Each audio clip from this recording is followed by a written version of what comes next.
We'll start the show in just a minute, but first, a word from our premier brand sponsor, OwnerPoint. Hey everyone, we're super excited to introduce you to OwnerPoint, the ultimate platform designed to help property managers grow their portfolios by attracting new homeowners.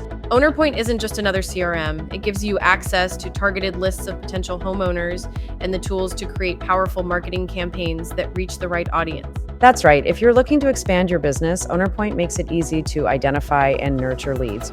You can craft custom marketing campaigns to attract new property owners and track those leads every step of the way. With OwnerPoint's CRM, you can set up automated nurture campaigns designed to build relationships and increase conversions.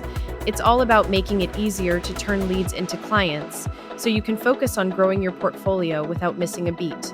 If your goal is to scale up and attract new homeowners, OwnerPoint gives you the tools to do just that, while keeping everything organized in one place. Ready to start growing your inventory and bringing in new properties? Head over to ownerpoint.io/Alex and Annie to see how they can help your business thrive. That's ownerpoint.io/Alex-and-Annie, where you can turn leads into long-term relationships and grow your property management business. Now back to the show.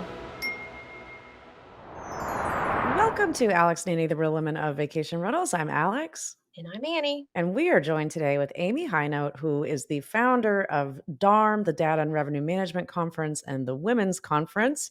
Amy, it's so good to see you. Thank you for having me again. It's good to see you both. I feel like we haven't seen you in a month of Sundays, but you just told us that you were in Sedona getting your spirituality on in the beautiful I have valley set out my there. intentions for the conference. Like I'm ready. Oh my We gosh. should all prepare for a conference. I know. It's I know. true. Vacation Yeah. before one. So we brought you on to talk about this year's DARM conference, and it is, I would say, with hands down the best conference in the industry. It's something that everybody looks forward to. I know that when I was planning the budget out, when I got to Next Packs this year, DARM wasn't on the radar yet; it hadn't been planned, and you keep us all like waiting every year, like to whether or not it's going to happen. But we all know that we have to hold money aside to be able to do it because the conference has so much good substance, and I love the format that you put together, and so. Maybe let's start where planning it and where you're at because you were planning it from Sedona. So again, not even right in the area where the conference is in Sandestin this year. But let's recap the planning and where we're at and talk about where we're going to be. Well, I appreciate you holding out some budget for it. I know what you mean, and I hear that quite a bit. I think after every conference, I'm just like, we're never doing this again. And then Yeah, we've heard that before. 3 months later, it's like, yeah, we are. All right. So, um, this year we're doing it at the Sandestin Hilton in Miramar Beach, Florida. So between Destin and that 30A area. And I'm excited about it because it's much more of a vacation rental destination than we've had in the past. I mean, we've done Charleston and New Orleans and Nashville. And so to kind of get back into kind of what we do and where we do it is going to be super fun. We've added some activities to the first day. So if you're coming in early, we've got some deep sea fishing and golf and pickleball, boat tours, and some spa activity to choose from. So just some more meaningful network options and time, just a way to kind of just get to know each other as we go into the show. We've done a lot of planning, like you said. It kind of grew from an educational standpoint. So I would say, hands down, this is by far the most education we've ever offered at a conference. Definitely the most meaningful education for enterprise level managers I've ever seen anywhere. We have 90 sessions right now on the agenda. We've got Will Widara, who's the author of Unreasonable Hospitality, closing out the show. We have John Suzuki is coming back to help us open it up, and Tim Cafferty is emceeing. Simon Lehman's flying over from Europe and talking about AI in their markets. We have revenue management tracks. Oh my gosh. And the thing I'm most excited about is the marketing track this year. We That's went awesome. in on marketing. And for those of you who like it, like you two do, we have 4 speakers coming from outside the industry in the track. So we have Barry Schwartz, who's the editor of Search Engine Land, and Dr. Marie Haynes, who is the Google expert that everybody's known forever. But so a lot of people do know who she is, but she's really been focused a lot on Gemini and the large language models and what Google's doing there. And Google just had a new update this last week, so we're going to be talking a lot about that. And then Jeff Sauer, is coming, and Chris Mercer. They're actually partners, but they were old SMX speakers. So again, from our days that we used to actually really live and breathe search, Yeah, bringing yeah. some of these people who are still in control. I mean, who really understand what's going on, and they're going to be talking about AdWords, PPC, and GA4 and analytics. So marketing's back. Yeah, yeah, That's how I feel. exactly. Yeah, yeah. Well, Verma left it off this year, and that stood out like a sore thumb. So good job bringing that in. You're not going to No, ignore us. exactly. No, there wasn't not a marketing track There at wasn't Verma a this marketing year. It was track. stood out like a sore thumb in my estimation. But Yeah. yeah. Wow. Anyway, I mean, other Well, than that, we're also talking about, we've got Verbo, Airbnb, and Booking coming to talk about listing optimization and answer some questions about ranking there, which I'm kind of excited about. And then really focused a lot on repeat guests and the value there, and also how revenue management and marketing works together, and what kind of marketing leadership is going to look like over the next few years. mhm. I love yeah, that. I love big that. I mean, topic.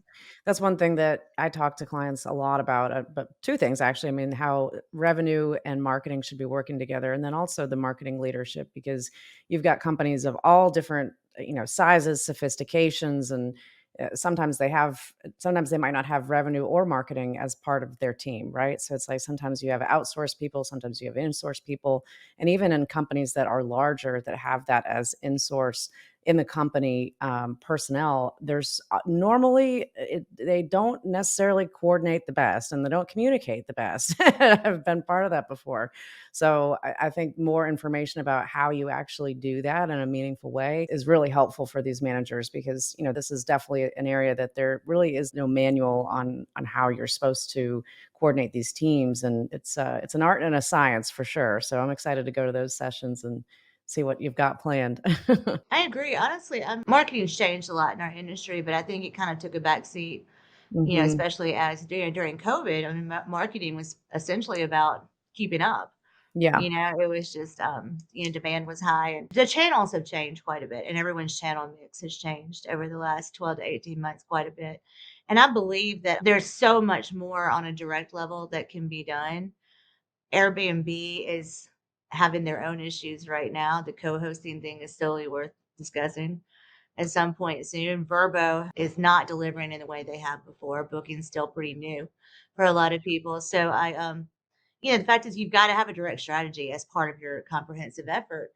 But marketing is a profession. It is a professional Yeah. It's field. it's not a side job of the office Yeah. manager, That's and I exactly right, or some kid who knows Facebook and Instagram. right. And revenue and marketing is huge. I mean, you can change your rates all day long, but if no one Mhm. ever sees them, Right, yeah, Right. exactly. it's not Yeah. matter. Yeah, it's not gonna drive the demand, and, one conversation that I get into a lot with companies is, they can come to me and say, "We wanna get into direct bookings, we really wanna put more of an emphasis on it," and at the end of the day, what ends up being the realization for many of them is that you're not saving money by doing direct bookings. I mean, you're really not. I mean, if you're doing it right, you've gotta have the people to operate it, you're gonna be spending more money on ads, and I mean, yes, you're spending money to the commissions to the OTAs, but that doesn't necessarily mean that you're saving anything by doing direct bookings. But a lot of companies, I think, where they can optimize more is just, as you mentioned about, the repeat guests, is just get the lowest hanging fruit first. I mean, like really own that relationship with your guests, and because those become your direct bookings. And then when you've got that mastered, then you can start adding in some of the more, you know, things that are going to get a wider net of people that don't already know you. But you've got to kind of stagger that approach. You don't go from 0 to 100 real quick in direct bookings. I mean, it's a long game play for a lot of these companies. Completely agree. One of the things that we heard a lot is, well, the direct or channels, right?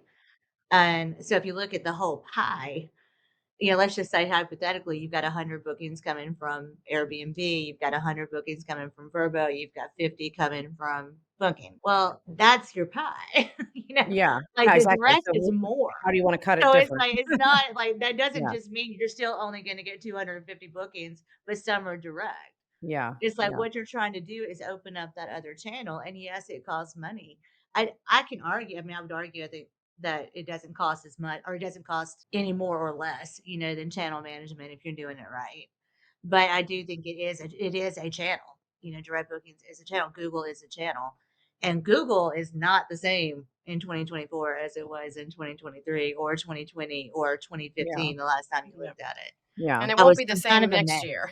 No, Right. it won't, They change constantly. Yeah. Yeah. and it's not in a good way. I mean, the whole company has shifted into a much more yellow pages style mentality. Everything is sold. All of our search results are going through the bigger channels. It's like the spirit of net neutrality. When all they're rewarding the larger sites and taking the smaller content creators down. They're if you got a blog on your site and it's not about what you do with core, with your core business, you're getting penalized. There's just new stuff that I think we need to have a discussion about if people want to go there. The other thing that in revenue management side with direct bookings is pricing your repeat guest out of the market. And I think that we've done that in company wide, and I think we've done it destination wide in some destinations. And it benefits an area like Panama City or Myrtle because then people start discovering those destinations again as they start looking for other alternatives.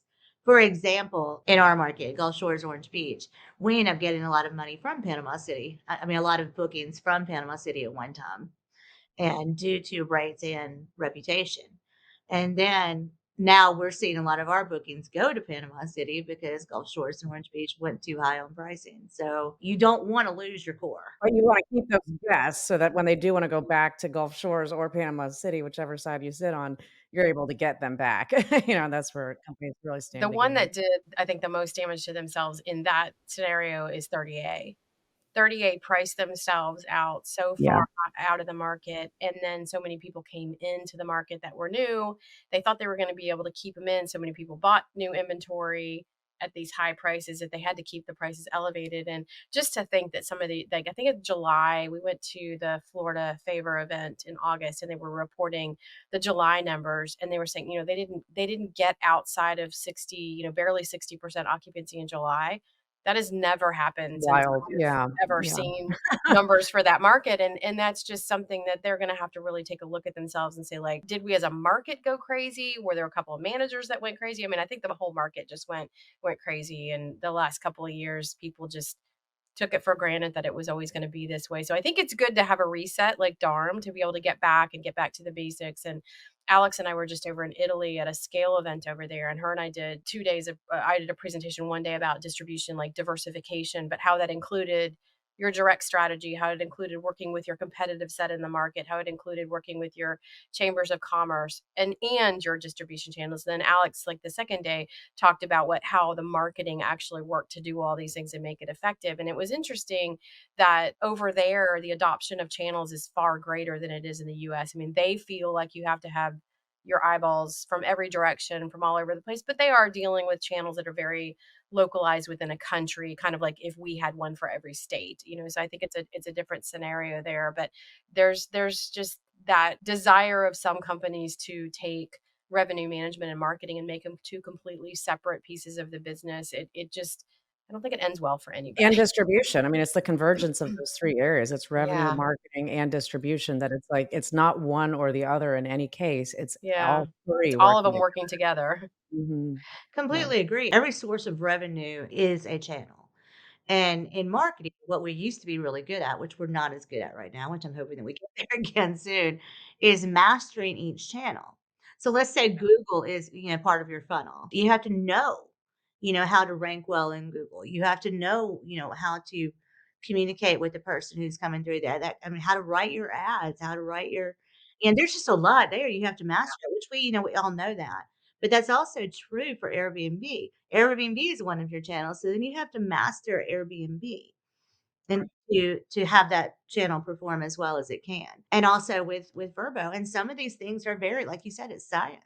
Some of these things are API connections and making sure those are working well all the time, which also means putting pressure on a PMS so that it's not breaking down before it gets to next batch, before it gets to, Very true. we saw a Yeah. lot of that this last year. We saw a lot of APIs not hold.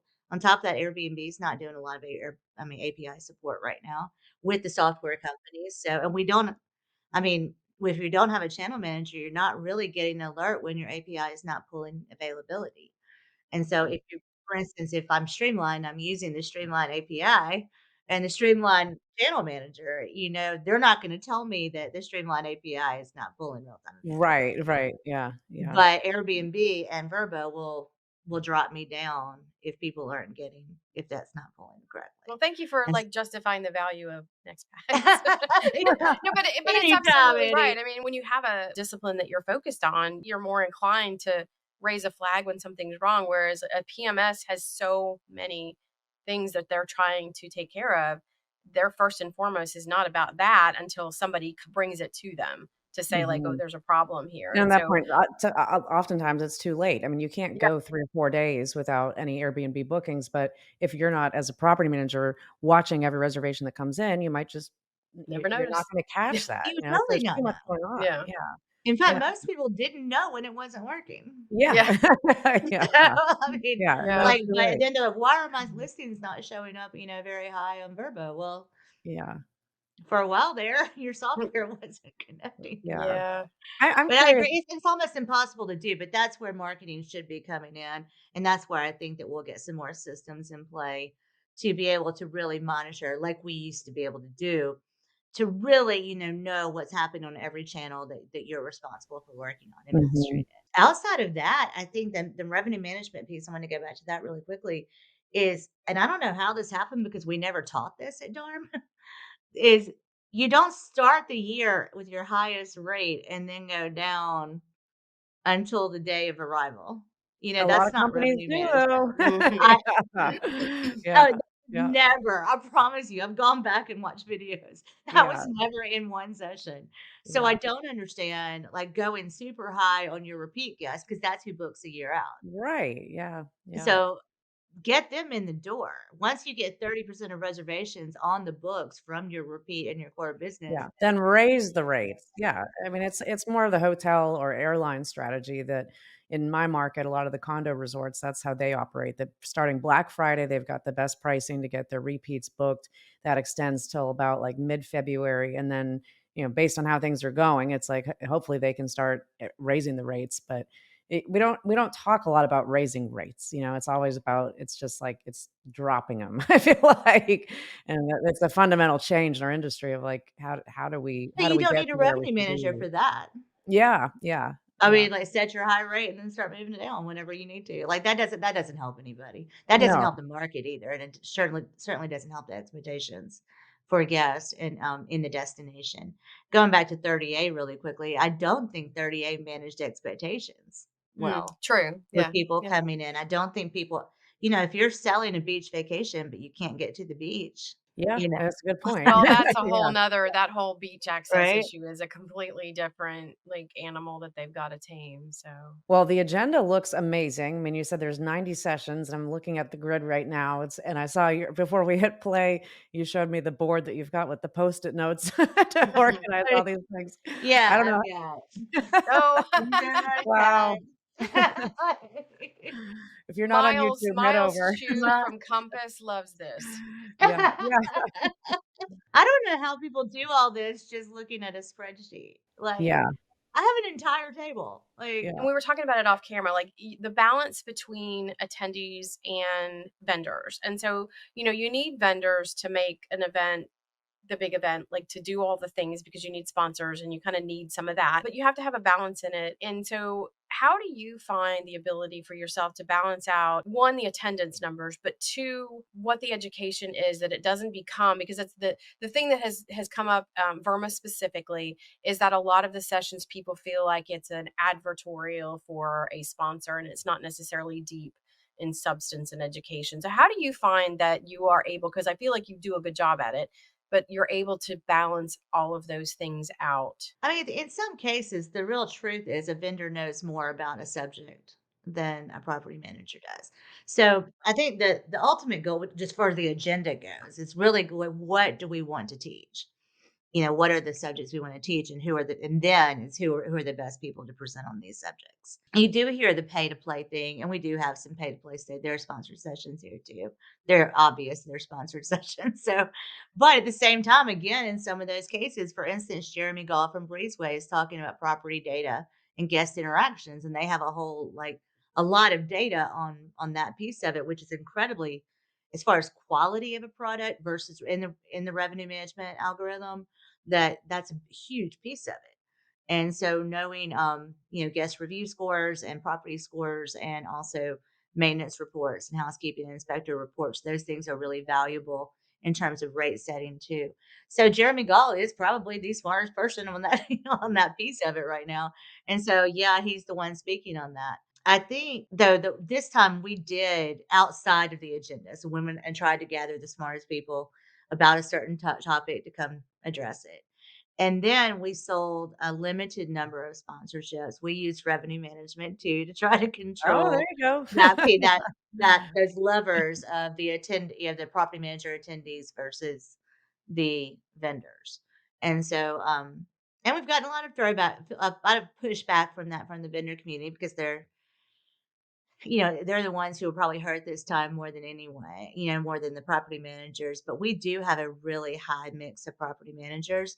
And I felt like that was in this case a better the mix that we have, which is about 25 to 30% of vendors to 70 to 75% property managers was a better number for us in this particular show because we are trying to get through so much education in a short amount of time and we're somewhat limited on space. One of the things we did hear from the vendors a lot is that this wasn't really as much of a shopping show, that this was a relationship show with the larger property management companies. I think the average size company when we were looking at it, this was a few weeks ago, that's coming right now manages over 200 properties. So Mhm. it's a pretty large difference compared to what you see at other Yeah, conferences right that is a now. big difference, yeah. And so there are a lot of vendors that we actually discourage from coming just because they don't service this sector. DARM is for companies that have departments. Mhm. So, like, Yeah, if you that's have really a good. reservations department, because a housekeeping department, a marketing department, that kind of org structure is what DARM really appeals to because it's the education is built around that. Well, the things that you're talking about, solopreneur or very small team is not gonna be able to execute on, I mean, it's just not possible. I mean, that's such a good way to put it 'cause it's like a lot of what you're talking about in the marketing operations, the sales and revenue and marketing working together, it's like these are large companies, so I think understanding your not that it's niche, but it's not niche because it's a big segment of the inventory and industry, but understanding that with the content is what makes the big difference here. We're recording everything. So even though there are a lot of sessions and you can only attend, so many of them. But if you buy a ticket, you get the video package with it. We did decide to go ahead and sell the video package separately. So if you can't come, then you can still get the videos, all of this. But I mean, this is hands down the deepest education I've ever done, period. And I haven't really seen it anywhere else either. I mean, we're pretty granular on this, where we're discussing regulations we're also doing a regional deep dive of data. So you can not just see national data, but you can actually go into, we have separate data rooms that you can go in and see Gulf Coast data or Hilton Head data, or Nice. South Yeah, Cool. Carolina Yeah, stuff. it's yeah. helpful. The tech piece of it is a lot. There's a lot going on with that right now. I mean, the rising cost of technology is something we're really focused on. The impact of private equity in our technology Yeah, for and Oh, our sure. yeah. innovation right now Big is a big topic. deal. Been a big Um, chatter point. Yeah. and the other thing that we ended up really spending some time on was risk mitigation in terms of weather patterns, insurance, exit plans, and budgeting and things like that. Just really focused on what can go wrong and how to mitigate those programs in today's world, not just where it was 10 years ago. Yeah, yeah. What about, like, overall company profitability? Is there, content related to that as We well? do actually. Jen Ford. I don't know if y'all remember Oh, her. yeah, Yeah. I know Jen Yeah, I very love well. her. Yeah, She's doing a numbers whisperer session that's gonna be amazing. That is much again, scaled companies. So for the larger yeah, companies and the ones that the franchise companies and stuff like that who are looking at multiple destinations, it's gonna be super interesting. Ben is doing a deep dive on benchmarking.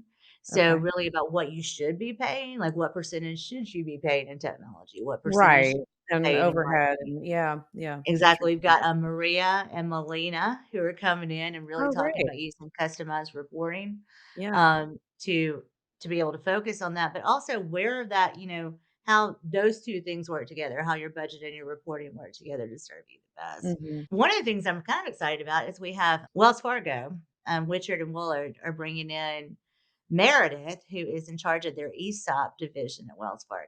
Oh, Hmm. interesting. So really looking at employee ownership and what that looks like going forward, and how that could be a really profitable exit in today's world, and an honorable one.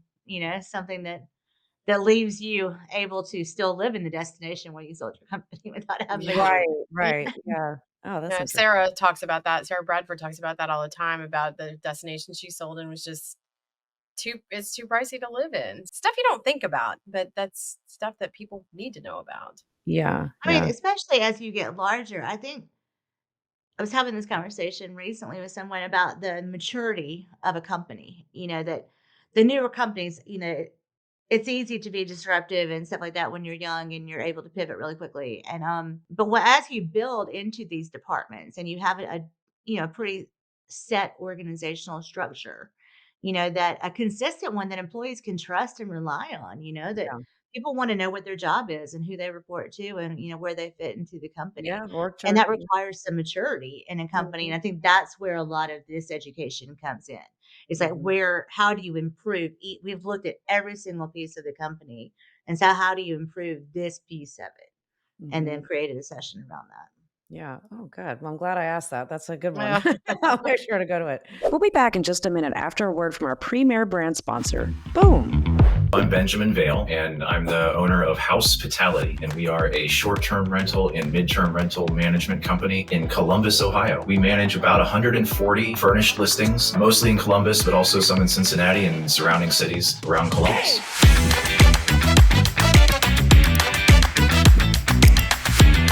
Before I started using Boom, some of my pain points were that my owners would have all of these questions. There was an owner statement, but none of the information that they were looking for was on there. What I was able to find with Boom was actually a system where all team members can share the same information, whether they're owners or maintenance folks. I was excited to see the transparency that was provided through the owner portal of not only the revenue, but also the performance metrics and photos and videos from maintenance tasks and a property by property P&L that was updated to the day. When I saw what Boom has for processing reviews from guests, I realized it was a game changer. It basically allowed AI to do all of the heavy lifting on almost all of that. The AI is able to gather all of the data points, whether it's a positive or a negative mention, and easily create a task and schedule it to address any issues. With Boom, we're able to see a lot more financial metrics, and we're able to track more in real time cash on cash returns and annual returns and things like that. I would refer Boom to colleagues and friends. The main reasons are the time savings, and they're always developing with the new technology that's available to stay up with what technology is going to be able to help your business next. Head over to boomnow.com to see a demo of this revolutionary software,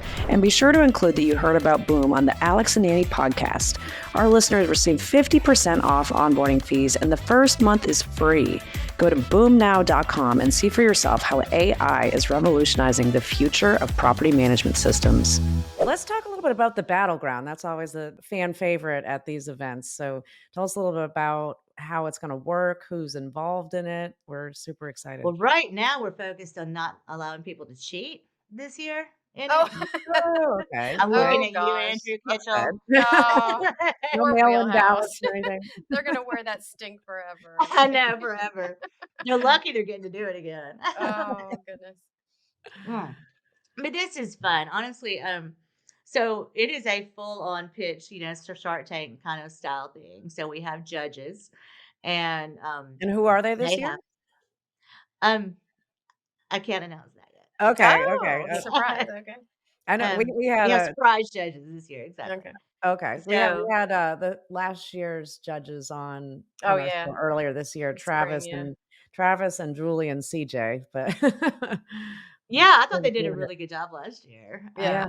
Yeah. And CJ and Travis have done it every year. It's nice to have the consistency so people call people out and say, hey, last year you said that, this was a new product and you said it was out, and turns out you just launched it 2 months ago with VRMA. Right. So was it Yeah. really a product, or is it a roadmap thing? No. Is it a wish Yeah. list? Yeah. Like, Yeah. Yeah. I think Open we'll a be wish trying to list. narrow that down. Yeah. That was one of We the have things that came up at the PMS thing at Verma was like they weren't allowed to be on stage talking about it if it was just on their Yeah. roadmap. It had to have a Yeah, release date Whatever is associated with it available right right now. now. Yeah, exactly. yeah. Yeah. It's a good point. At the same time, yeah, exactly. So we'll see. We have 10 contestants this year. So 5 on Tuesday and 5 on Wednesday. And they have 5 minutes to give their spiel, and the judges have 5 minutes to give them to throw out questions. And they have to do it live, and it's very it's unnerving to be one of the people doing it. Oh my God, I I can think only it's imagine. incredibly Yeah. brave for the ones that do it, because they do get asked tough questions, and you have to know really quickly on the fly. Like there's no time to think about it. Yeah. Are you allowing people to record their presentations? This year. I Good. know that was one thing last year where that was an Yeah. issue. Yeah. And and I get why, because you want to Oh, I stay on totally track. understand why, Yeah. but it did make it weird. Yeah. Especially to when someone doesn't have to. But yeah, people this is the Right. whole thing though, but this is our 6th time to do it. So it's like people are learning how to game the system. Yeah. So we're having to go back and We need to go get back to paper ballots, right? And driver's exactly, license. exactly. And no absentee And no ballots. absentee Yeah, ballots, no exactly. No ballot mail-in. stuffing, right? Oh my Tell goodness. our audience a little bit about how the voting actually works too. So the voting happens. This is the thing. What it happened on the app, and it happened, which was a link actually. So it wasn't in app. You could hit. There was a URL for it, and so people were able to share that URL on LinkedIn, and so a lot of people got votes from people who weren't there.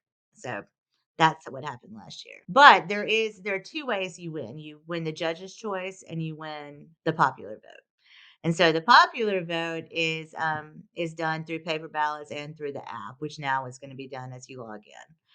So you'll have to be logged in order to vote. The other thing is the judges' selection, and they meet after the final day and they go through all of them and they decide which one is the most valuable going forward. It's a very sincere and thought out process. And I think one of the biggest things is just being able to see what's new from a as an attendee. It's like, okay, this is the technology that's coming. This is technology that is on the leading edge that I don't know about, and is it something that we need or is it not? And another thing, is it something that you already have in a system? I think Right, that one you might just not realize it does it. Yeah. Yeah. exactly. So Right. one of the things we are going to be talking about on the tech side is fully utilizing the systems that you currently have before you start buying new stuff, or as you buy stuff, at least know.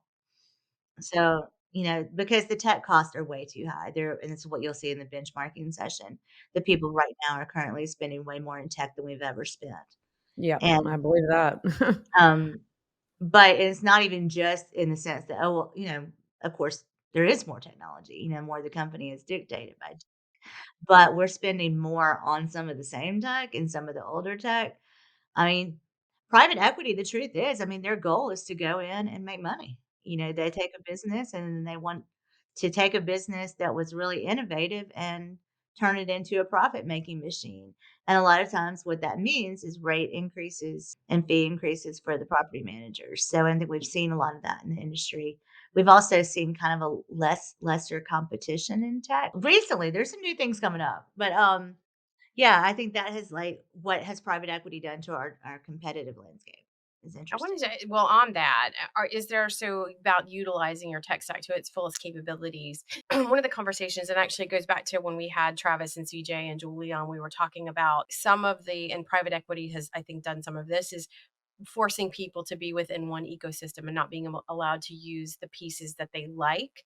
And so, is there a conversation around how you build that tech stack to get, again, maybe you don't get the PMS to sell you all the modules. You just buy the modules you want. And then as you learn the pieces that you want, I think that people tend to see all the shiny bells and whistles and think, oh, I've got to have all of it. And then they don't really use one component of it because they already have a relationship with another vendor that they've had for 15 years that they Yeah, love and they're they don't want to have overpaying to for it redo still. it.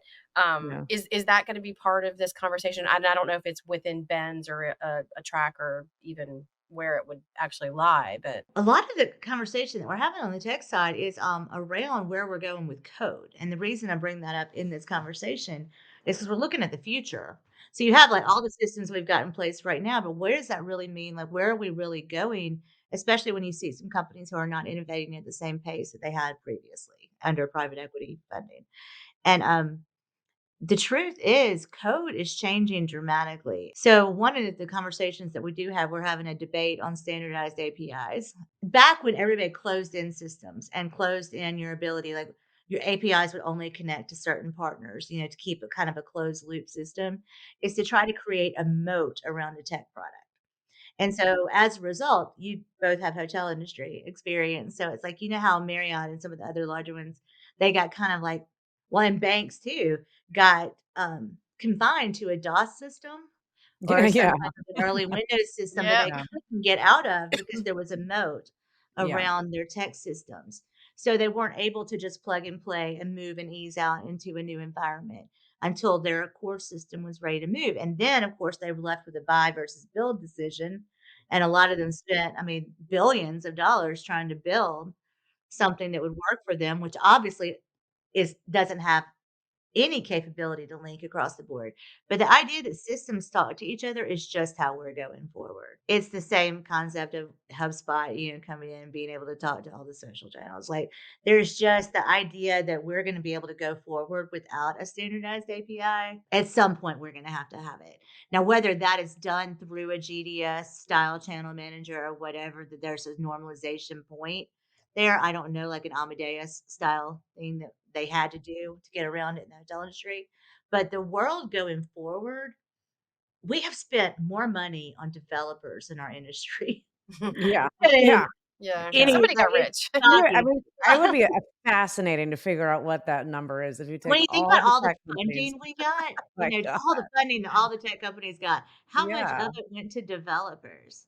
And Yeah. it's Yeah. like, it's shocking to me. But in the new world, this is as big as going to the cloud, from having Yeah. servers in your office. Like Yeah. once you're mapping data. So in the same way that WordPress, it's kind of like you can drag and drop into creating your word page, like where in building a website before it was all code.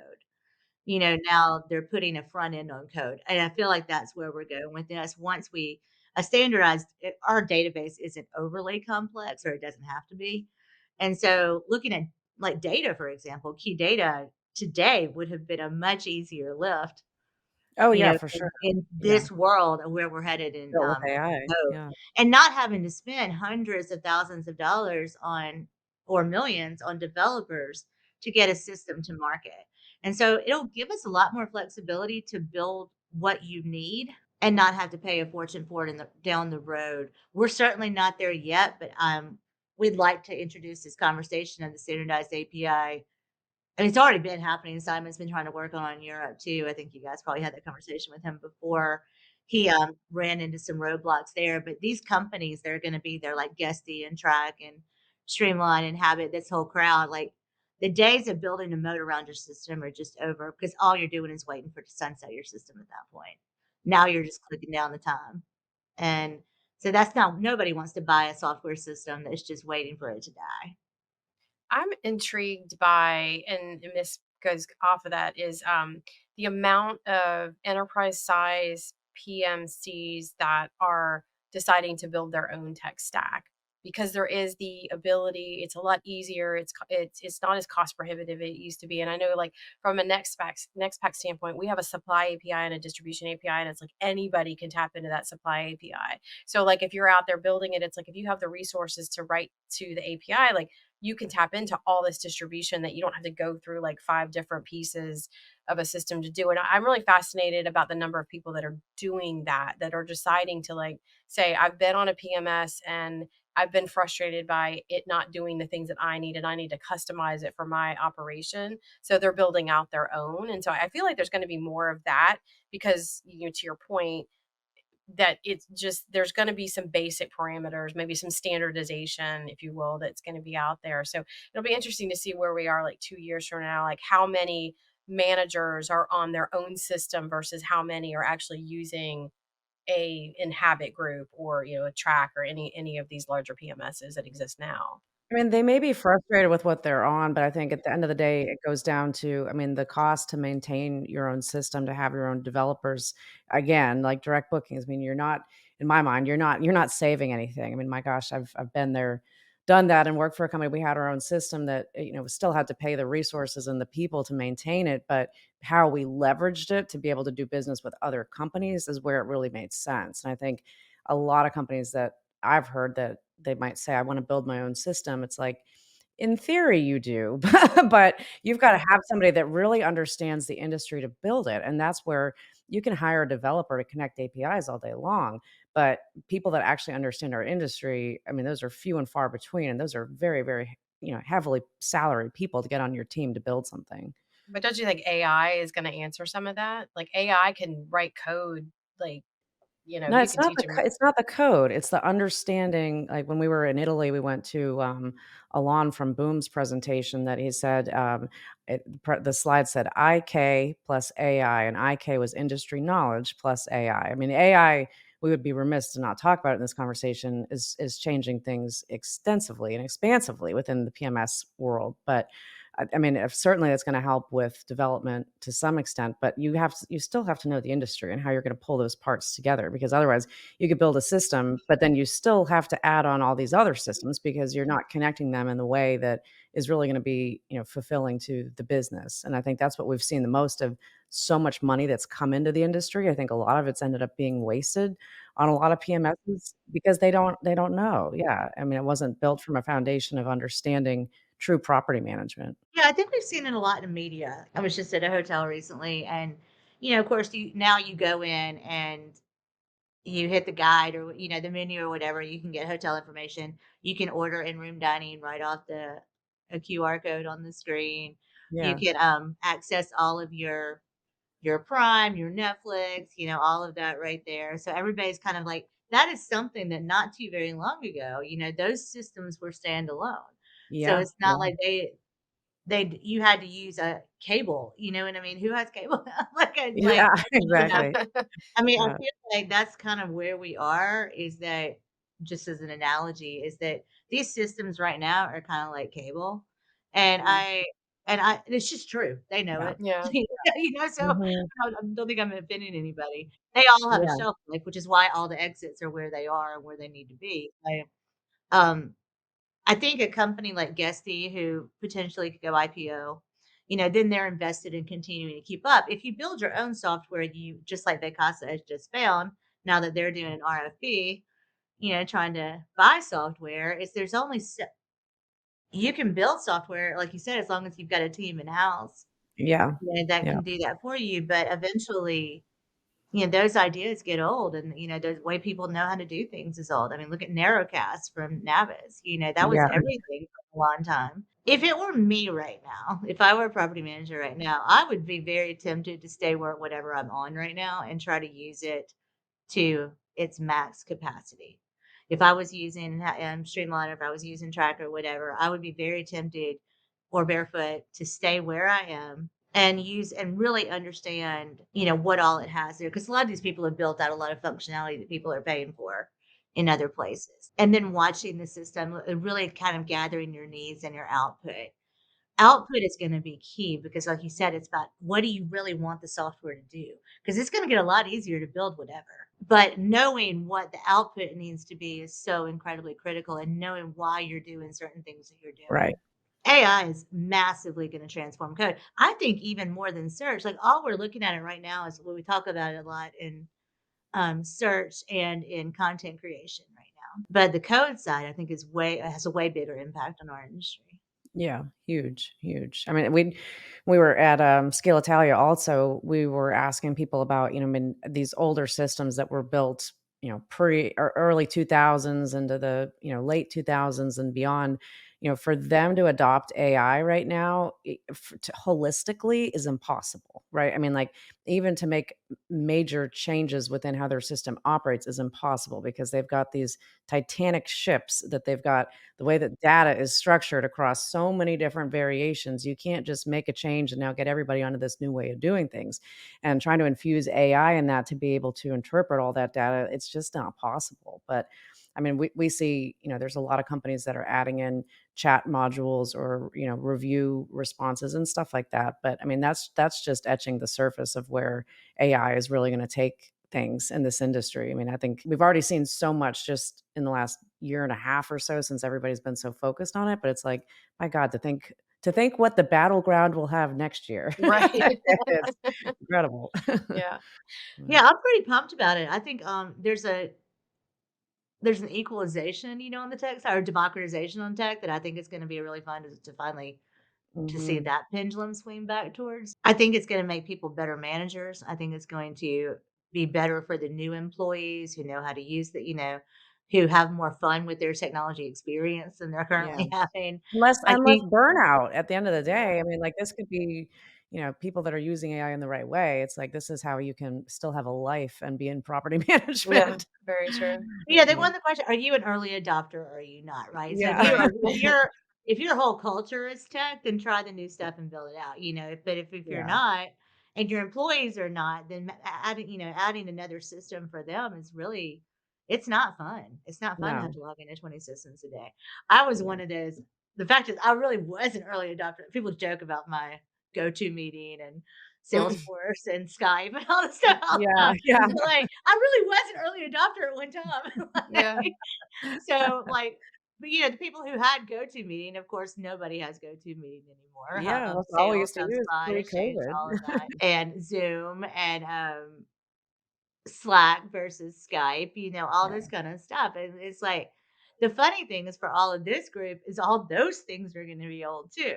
So there'll be a Mhm. time that everybody's making fun of all the, oh, you still have Zoom? You're still using Slack? Right. Yeah. Yeah. Yeah. Yeah. Yeah. I have a So 24-year-old Like in my house. I AIM. don't. I get it's that all the time. What do you mean you're still using this? So we're just a few weeks out from DARM. It's not sold out, so there's still tickets available, right? Yeah.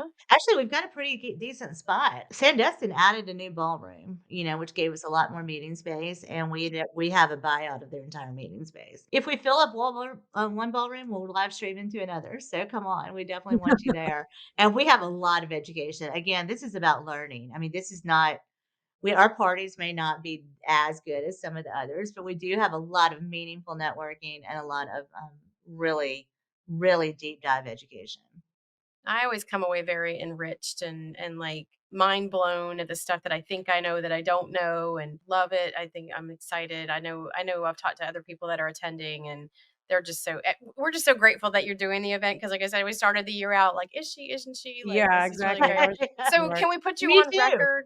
Can Yeah. we put you on record as we will have Durham in 2025? We will have Durham in 2025, There And you the go. women's And the summit? and we Women's will Summit. have the Women's Summit in 2025. That's There we have it, great. folks. There you go. Now, where? We don't Who knows? well, we don't have to TBD. know all the details. If anybody wants to get tickets still, where's the best place for them to go about doing that? VRDARM.com, VRDARM.com is the easiest place to go. It's for vacation rental data and revenue management. There are tons of links to that page on LinkedIn and Facebook too. If that is something, yeah. Vacation rental data and revenue management, VRDARM.com. The tickets are there. I was just looking at the date. Late registration goes up a week before the show. So definitely get in there before Thanksgiving. Definitely come in on Sunday if you can, because with the activities Monday are going to be super fun and special. And then what's fun about this show is it's done during the kind of has a holiday vibe. Oh, and by the way, Sandestin opened up their ice skating ring. So Tony Santilli said to tell you to bring your Oh, hockey stick if you want to love it. play. Awesome. Love that. Love that. Annie, do you have any extra skates? I Next don't, I time. live in Florida. I haven't had skates in a really No. long Yeah. time. But I do have my running shoes and I think Amy challenged me in the beginning to put together a walk on the morning, so I will do that and put that out for everybody. I think Alana Gall is coming, so I'm going to try to roped her in. I used her boss Scott to do the one at Burma. He scoped the run out, and we went on a walk. But yeah, I mean, the activities are great. I think, like you said, you do a lot of education, so it's a substantive conference. People feel like they get a lot of meat on the bone, so to speak, and really walk away with a lot of good stuff. So excited to see everybody in a couple of I'm weeks. thinking too, is there a lot of condos right around there? So if you're coming and you're like 2, 3, 4 bedroom condos that are walking distance from the venue or that come with golf carts that can get you to the venue. So if you're coming with more than what, with some other people, it's I mean, getting a condo is a super cheap way to come and, Yep, it's not especially in expensive. It's December. off season. Yeah, Yeah. exactly. It's totally Yeah. off Especially season. in December. Yep. Yeah. I Yep. was just trying to find in our emails back and forth with Michelle, but we do have a discount code also, Alex Annie VIP for $200 off. So if anybody's still waiting to book, we'll put that into the show notes and into the YouTube comments too. This little present. It's gonna be fun. I'm excited about it. I'm excited about seeing everybody in this environment and just having some beach time with our friends. We're doing beach bonfires too on the first night after I the love that. reception. Oh, Yeah, I saw cool. And so that. That's definitely cool. bring some casual clothes too. And when you come, and we're doing fireworks on the last night before there's a Christmas series concert right after Yeah. the fireworks in Baytown. So Oh, I it's love And I'm if you that. didn't definitely bring clothes, there's an outlet mall right across the oh my gosh, street. right there. Yeah, There's exactly. plenty of I always shopping. go there. Plenty of shopping Always a right must. there. Yep. There's Yeah. shopping and dining. Dustin doesn't Yeah. have a lack of food and clothes. That That's is so true. true. That is Well, true. always a wonderful way to end the year. We're super excited, and we will include the links for everybody in our show notes and in the YouTube comments. But until next time, thank you for tuning in, everybody. We got One one more more thing. thing. Okay. One Okay. thing. Forgot to tell you that Will is doing a book signing, which he wasn't able to do last time. So if you Oh, have Oh, your nice. unreasonable hospitality book, definitely bring it. He can sign it. oh, how cool. That's Wonderful. I'm awesome. excited. Perfect. That is awesome. Well, I'm glad you mentioned that because that's really cool. I know a lot of people have just gone absolutely over the I'm a Crazy over moon this fan. book. excited about Yeah. that book Yeah. this year. Awesome. Well, thank you everybody again for tuning in. If you want to get in touch with Annie and I, you can go to alexandanniepodcast.com, and we hope to see you in Destin in just a couple weeks.